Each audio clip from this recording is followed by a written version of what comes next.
मी माऊलींची पालखी अवघड दिवेघाट पार करून सासवड मुक्कामी होती। दिवेघाट पार करत माऊलींची पालखी सोपान काकांच्या सासवड नगरीमध्ये विसावली होती। तर माऊलींचं दर्शन घेण्यासाठी सासवडकरांची गर्दी उसळल्याचं पाहायला मिळतंय। संत सोपान काकांच्या पालखीचं सासवड नगरीतून पंढरीकडे प्रस्थान होतंय, तर तुकोबांची पालखी लोणी काळभोरहून यवतकडे प्रस्थान करणार आहे। आणि याविषयी अधिक माहितीसाठी आपले प्रतिनिधी अमोल धर्माधिकारी आपल्यासोबत थेट जोडले गेले आहेत। अमोल, काय सांगाल? हे सर्व वारकरी पंढरीच्या दिशेने निघतायत, मात्र या ठिकाणी सासवडमध्ये मुक्काम होता वारकऱ्यांचा। काय अपडेट्स आहेत? सध्या कुठे आहे वारी?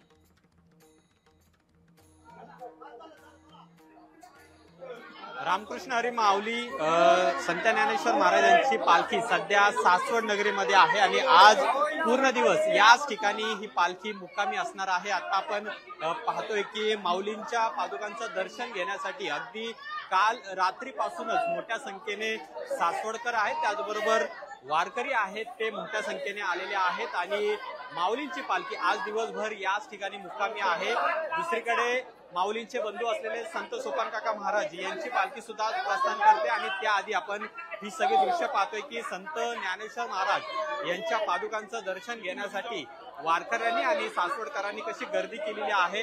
लोकशाहीच्या प्रेक्षकांसाठी सुद्धा माऊलींचं खास दर्शन आहे ते आपण थेट सासवडमधून देतोय।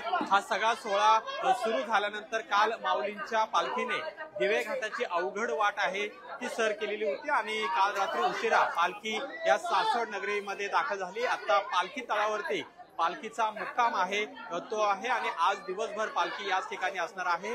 गर्दी आपण पाहतोय, मोठ्या प्रमाणात गर्दी या संपूर्ण सासवड नगरीमध्ये झालेली आहे। लाखो वैष्णवांचा मेळा सुद्धा आता सासवड नगरीमध्ये दाखल झालेला आहे आणि आज पूर्ण दिवस पालखी या ठिकाणी मुक्कामी असल्यानंतर स्थानिक सासवडकर आहेत ते नैवेद्य सुद्धा माऊलींना दाखवत आहेत आणि संपूर्ण हा सोहळा अनुभवण्यासाठी वारकरी सुद्धा या ठिकाणी मोठ्या संख्येने दाखल झालेले आहेत आणि गर्दी आपण पाहतोय, जवळपास 5 ते 6 किलोमीटरच्या रांगा आहेत त्या संपूर्ण या सासवड नगरीमध्ये लागलेल्या आहेत। माऊलींचं दर्शन घेण्यासाठी खरं तर गर्दी ही मोठ्या संख्येने झालेली आहे। आपण एक नजर या माझ्या उजव्या बाजूला टाकली तर या बाजूला सुद्धा मोठ्या संख्येने नागरिक आहेत, सासवडकर आहेत ते सुद्धा दर्शनासाठी रांगेत उभे आहेत आणि आज पूर्ण दिवस माऊलींची पालखी आता या ठिकाणी मुक्कामी आहे आणि त्यामुळे ज्या वेळेस पालखी या ठिकाणी मुक्कामी येते त्या वेळेस एक आनंदाचा क्षण असतो तो सर्वांसाठी असतो आणि त्यामुळे सर्वच जण आहे म्हणजे वारकऱ्यांसोबतच जे स्थानिक नागरिक आहेत ते सुद्धा